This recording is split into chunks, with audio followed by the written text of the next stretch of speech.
Have you clocked how, over the last few years, the wave of Chinese immigrants has been shaking up Australia? It's not just about the numbers. We're talking big changes that hit everything from our local culture to the housing market, something that's always getting a good airing around here. In this video, we're going to run through the history of immigration in Australia, picking out everything from the first Chinese blokes chasing gold back in the rush to the boom that's been hitting us lately. We'll get into what's behind this shift, things like study options, jobs and changes to visa rules, plus the economic and social headaches both in China and on our turf. As we go, we'll have a yarn about what this migration wave's doing, how it's added some real flavour to our cultural mix and given the economy a decent nudge, but also how foreign money, especially Chinese cash, has been rattling the property game and making it harder for Aussies to lock down a home. What's ahead? And what hurdles will Australia have to face to weave this new reality in for the long haul? Before we push on, I've got to throw in a quick heads up. This is a spot for honest, fair chats. Xenophobic or aggro comments won't wash here. We're all about hashing out the facts with a bit of respect and a clear head. If you're up for getting a grip on how this whole thing's changing Australia and want to toss in some sensible thoughts, hang around till the end and give us a like, chuck a comment and hit subscribe. Let's get into it. The other day, I wandered through Sydney's Chinatown and couldn't help but wonder how this country turned into such a cultural melting pot. It's like China's got a little slice of the place. Thing is, this story didn't kick off yesterday. The Chinese have been in Australia for over 170 years and the roots go way deeper than you'd reckon. To get a handle on what's happening now, we've got to wind the clock back and see how this all started and how it's shaped Australia over the years. Picture Australia after World War II, a massive chunk of land with hardly enough people to hold it together or build it up. That's when the slogan, "Populate or perish," comes up. The Aussie government, spooked about national security after nearly copping an invasion, rolls out a big immigration push in 1945. Ships, packed with Europeans uprooted by the war, start pulling in, loaded with thousands of new arrivals. Arthur Calwell, the first immigration minister, bangs on about how the nation needs bodies. We've got to fill Australia quick smart before someone else does it for us. But to figure out where this mindset came from, we've got to jump back almost a century. In the early 1850s, word gets out like wildfire. Gold in Australia. From villages in China, hundreds, then thousands of blokes set off chasing the next big score.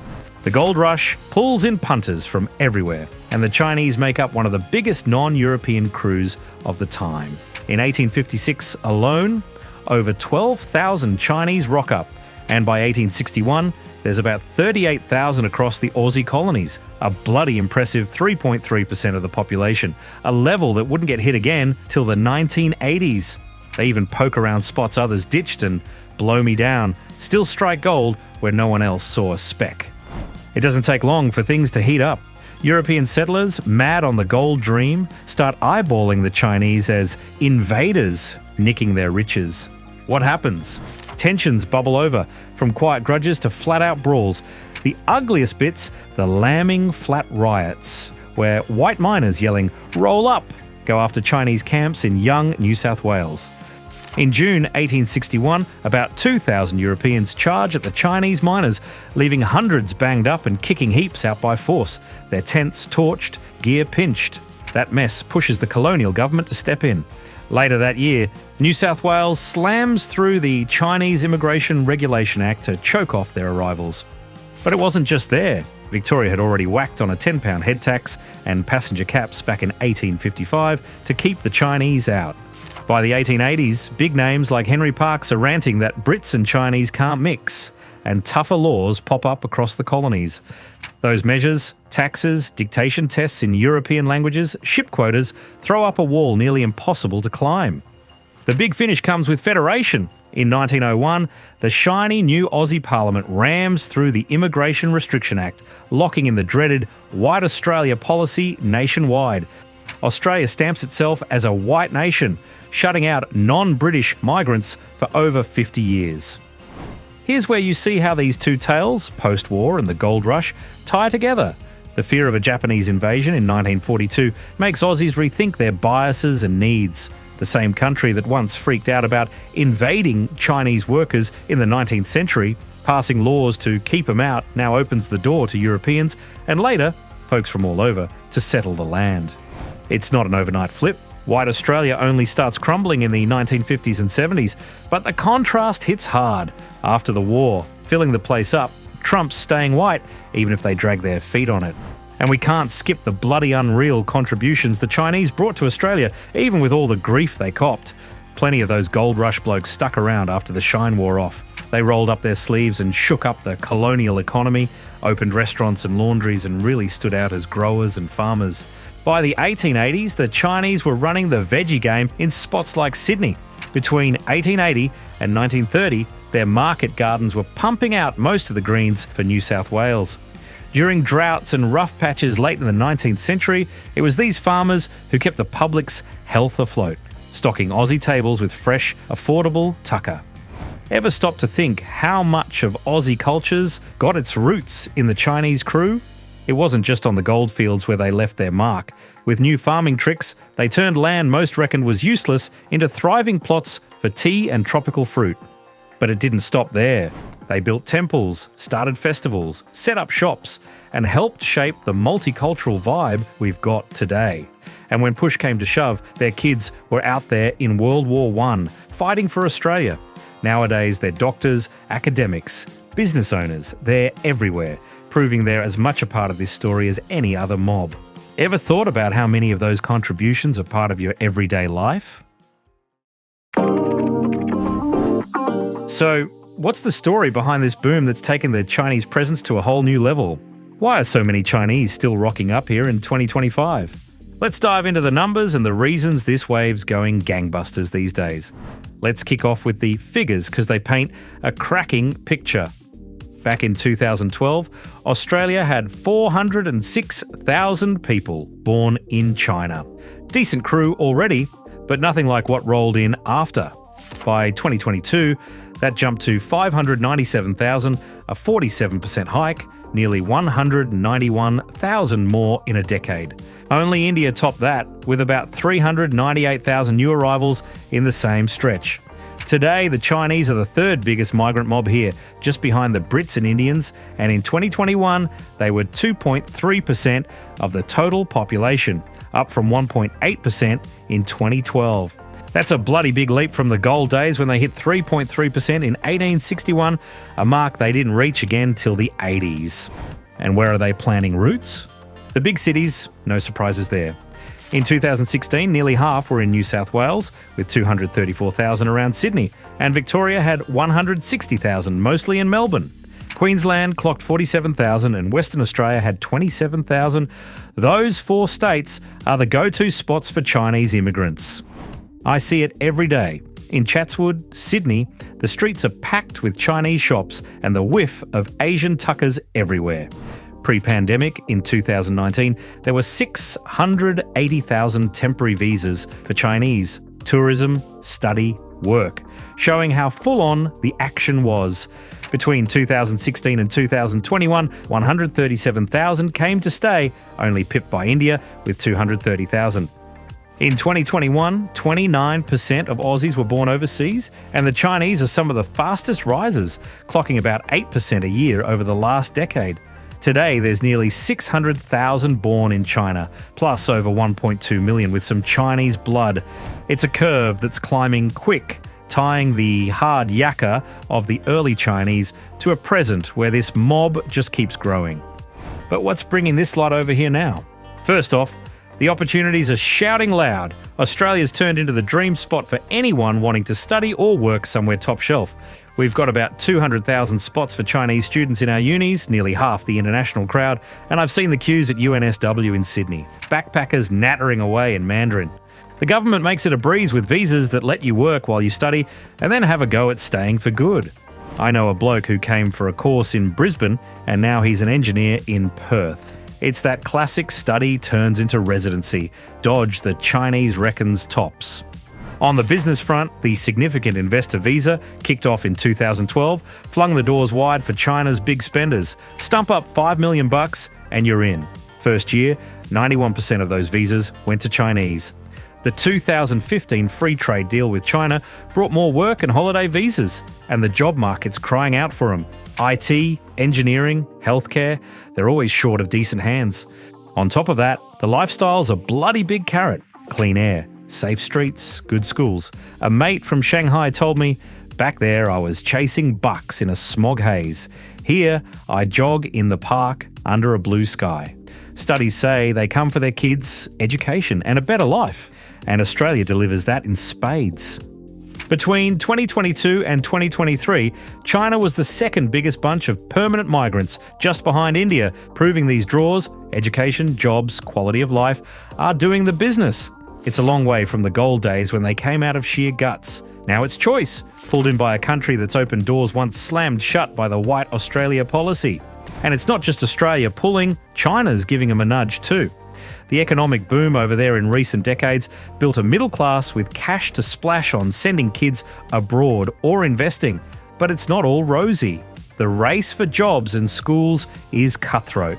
The air in big cities is rough, and owning a home's a pipe dream for most. After 2012, with Xi Jinping cracking down, anti-corruption raids, money controls, less freedom, it rattled a fair few. And in 2020, the Hong Kong security law saw Australia offer visas to thousands wanting out, heaps jumping over here. Before the pandemic, the flow was flat out. China's boom years packed our campuses and towns. But in 2020 and 2021, travel bans knocked it on the head and Chinese arrivals dropped. Now, with Sino-Aussie ties warming up again in 2023, it's picking up pace. I've heard more than one Chinese mate say, "Over there, I slogged 12 hours and barely saw the sky. Here, I see the sea every day and breathe easy." If China slows down more or youth unemployment spikes, more will give it a crack elsewhere. But if Australia tightens visas, like the student caps floating around now, it might slow things a bit. Still, with 1.4 million Sino-Aussies pulling in relos and mates, this boom's got roots too deep to fade easy. It's a modern echo of those first Chinese who came and stuck it out, just with passports and dreams a bit different now.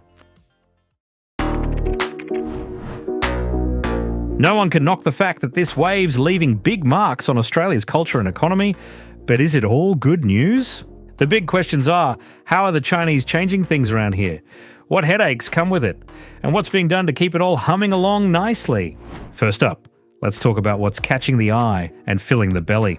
The Chinese have brought a cultural vibe that's bloody hard not to love. Ever been to a Lunar New Year bash in Sydney? I went last year, and the Opera House was lit up red. Lion dancers tearing down the streets, and food stalls stretching forever. It's a gig that pulls everyone in, not just the Chinese crew. Stuff like that, and the Mid-Autumn Festival have slotted into our calendar, bringing ancient traditions into our multicultural mix. And the lingo? Mandarin's the second most spoken at home, with about 3% of the mob, nearly 800,000 people, just behind English. Then there's the grub. Dumplings, noodles, tea, on every corner, from supermarkets to local joints. I've lost count of how many times I've grabbed a baozi to sort out lunch. On the money front, they're making a fair racket too. Today, 1.4 million Aussies have Chinese roots, about 5.5% of the population, and the 550,000 born in China are stirring things up big time. Plenty roll in with cash and ideas. Take Bing Li, an electronics chain kicked off by a Chinese migrant, Bing Li and his son Ken, in 1957. They started with a little shop in Sydney for other newcomers, and now they've got 35 stores from Canberra to Port Macquarie, raking in $400 million a year back in 2007 and giving jobs to heaps of folks. Or Airwallex, a payment startup a Chinese student, Jack Zhang, launched in Melbourne in 2015, worth billions now and hooking Australia up to the world. A KPMG study reckons these Sino-Aussie businesses pull in millions and employ dozens to hundreds, bridging us to China, whether it's tech or cracking open markets. It's an echo of those Chinese growers from way back who kept Aussie tables stocked with veggie in the 1800s, only now it's high-tech and global. But it's not all smooth sailing. This boom we saw, nearly 50% growth in 10 years, has brought some headaches we've got to face head on. In spots like Box Hill, where Mandarin's on every corner, some reckon the Chinese keep to themselves, with shops and services just for them. I've heard it at the pub. They don't mix. Fair go. Not everyone's like that. But the language weighs heavy. Plenty turn up without decent English, and it gums up the chat and work early on. Researchers also point to clashing values between cultures, like different ways of raising kids or having a yarn, that sometimes spark a bit of friction. Then there's the friction with China. During the pandemic, with the virus kicking off there and later with trade stoushes, about 20% of Sino-Aussies copped attacks or threats over their background, according to the Lowy Institute. Jason Lee from the Chinese-Australian Forum said, "We're not scapegoats for politics." And he's spot on. This mob's been here for ages, not puppets for Beijing. Small shop owners feel the pinch too. I've seen local joints grumbling about Chinese restaurants taking over the street, and some reckon the cash heading back to China's a worry, but studies show what comes in more than covers it. These are hurdles that need a yarn, not a shouting match. Now, the chat that fires up any Barbie. Are the Chinese jacking up house prices? In the 2010s, they were the top foreign buyers of property, says the Foreign Investment Review Board. New builds, blocks of land, even shopping centres.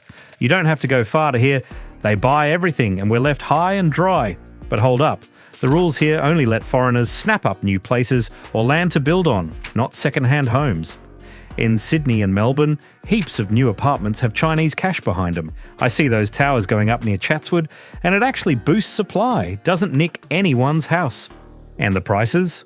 A University of Technology Sydney study checked when China tightened capital controls in 2017, slashing their buying. Prices dropped just 3% in Chinese-heavy Sydney spots and barely budged elsewhere in town.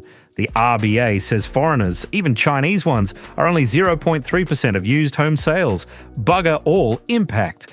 But over 80% of Aussies think they're pumping up everything, a stretch the numbers knock down. Investment peaked at $11.5 billion in 2016, then fell to $2.4 billion by 2019, and prices didn't crash. Low interest and our own demand way more. They fiddle with niches like flash apartments, but the main game's still ours. To turn this boom into harmony, integration's the key. Since the 70s, when the White Australia policy got the chop, the government's backed multiculturalism with free English classes and job help. I've seen it pull a Chinese mate through who turned up not speaking a word. In Perth, they chucked nearly 95 grand at the 2025 Lunar New Year Festival. I hit one in Melbourne, and it's unreal watching Aussies and Chinese eating and dancing together. The Chinese Australian Services Society's been doing butte work for 40 years too, sorting out housing, jobs, even mental health for oldies, and Minister Tony Burke gave it a big rap in 2024 as top-notch for inclusion. But there's gaps. Language is still a bit of a snag. Older folks and newbies without fluent English can get stuck, like this old bloke I saw who barely leaves home. And in politics, Sino-Aussies, despite being 5.5% of the population, hardly get a look in. The Chinese Australian Forum wants more Asian leaders to shake that up and give this mob a voice. The good news? About 70% feel at home here, and 40% have copped support for their culture. Multiculturalism's holding up, even with a few bumps. The hurdles don't stop, mind you. Beyond language, there's that feeling of fitting in proper. Plenty of Chinese who came as adults, like that old fella I mentioned, get caught between two worlds, wanting to hold on to traditions from back there and figuring out our laid-back ways here.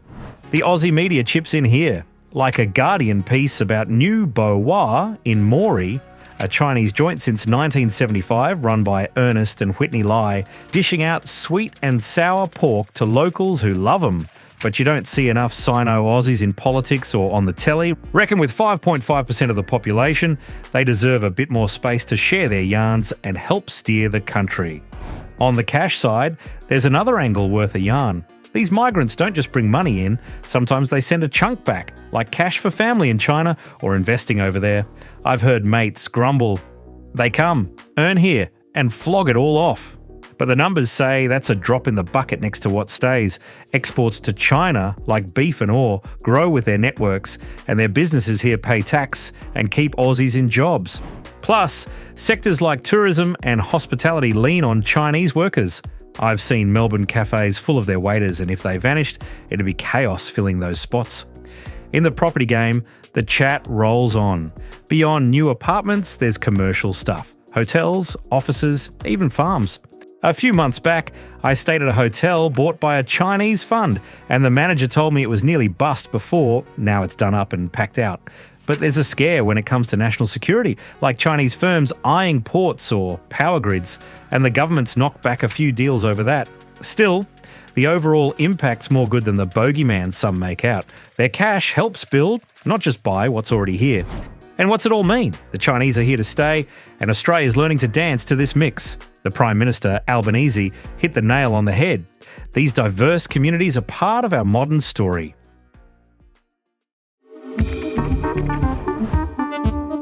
Ever stop to think where this Chinese wave's going to take Australia? Let's have a gander at what's in store for this mob, how the economy and cities are going to cope with the growth, and what the government's cooking up to make it all work, or at least give it a fair go. First up, the numbers. From 2016 to 2021, Aussies with Chinese roots jumped from 1.2 million to 1.4 million, about 5.5% of the population. That covers the 550,000 born in China in 2021 and their kids who already call this place home. If this pace holds, projections reckon they could hit 2.7 million alongside the Indians by 2031, a bloody big leap. Just in the last decade, those born in China grew 8% a year. And what's that mean for the wallet? These Chinese folks turn up sharp. Studies say they're nearly twice as likely to have a uni degree than the average Aussie. And on the business side, between 2006 and 2011, Sino-Aussie companies grew 40%. And now there's thousands in stuff like science and services, creating jobs and tying us to Asia. It's a real boost for the economy.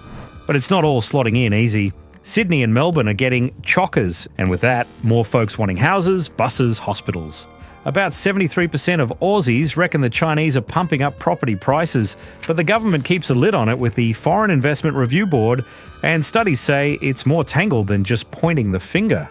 Still, we need more rail, more buildings, infrastructure to handle the load. And services? With more speaking Mandarin at home, schools and hospitals are scrambling to keep up. The government's already got translators and multilingual guides to lend a hand. How do you deal with it? Australia's had a smart system since the 70s. Immigration by points, no favourites, pulling in Chinese for the unis and jobs.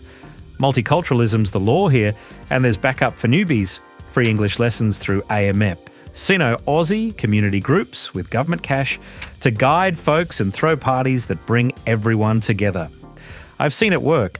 A Chinese mate picked up English that way, and now he's solid at his job. The Racial Discrimination Act from 1975 guards against prejudice, giving this lot a footing to fit in. But the government knows it's got to tweak things.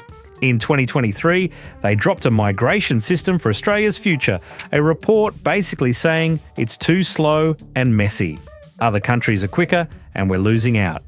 They want less red tape, chop the 100 visa subclasses into something simple, focus on who we need, more brains for IT and health, using Jobs and Skills Australia to spot the gaps, and less exploitation. Bumping the visa wage floor from $53,900 to $70,000 Australian dollars so no one's cheap labour. It's still up for grabs, but we can expect some shifts down the track. And how are other places handling the Chinese? Canada runs a point system like us, but takes in more and hands out residency quicker. 5.1% of them are Chinese, much like here. The UK, post-Brexit, nicked that idea but demands a job and decent pay, keeping a tighter leash on numbers. The US is a shambles when family and lotteries rule, and the Chinese, 5 million of them, wait years. New Zealand, our next door mate, does it like us but smaller scale. 5% of them are Chinese too. Our setup's halfway there but needs a bit of a polish to keep up. The upside? These Chinese are gold. Pre-pandemic, 1.4 million Chinese tourists hit us each year, coughing up 25% of all visitor spending. I've seen hotels packed thanks to them.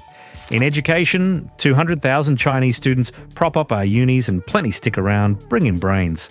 They're hooking us up with Asia through business too. Startups and exports are firing cause of it. But there's risks. When China and Australia lock horns, like in 2020, fewer students come. Beijing told folks to watch out here. And there's the security yarn. ASIO's keeping tabs on interference, with ops up 265% since 2020 to shield the diaspora from Chinese pressure. Laws from 2018 help with that, but they've got to tread careful so it doesn't turn into a witch hunt. The future hangs on it. If we keep the peace with China, more will come. If it sours, it could shift the game. So, what did you make of this trip? From the gold-digging Chinese back in 1861 to the boom of nearly 600,000 today, I keep mulling over how much they've changed Australia. There's a dim sim round the corner and Sino-Aussie mates who've slotted into my routine. It's wild to picture that hitting 2.7 million by 2031. Sydney's already stretched, but the government's trying to sort the pace to weave this mob in without stuffing it up. I look ahead with a mix of hope, more ideas, more life, and a bit of caution, with the tensions and traffic that doesn't let up. For me, it's about balance, letting them add to the mix without us losing our way. Enjoyed this yarn? Give us a like, hit subscribe, and come along for the next one. I've got a vid on the inflation of stuff in Aussie markets. Prices are through the roof, and I'll tell you why there.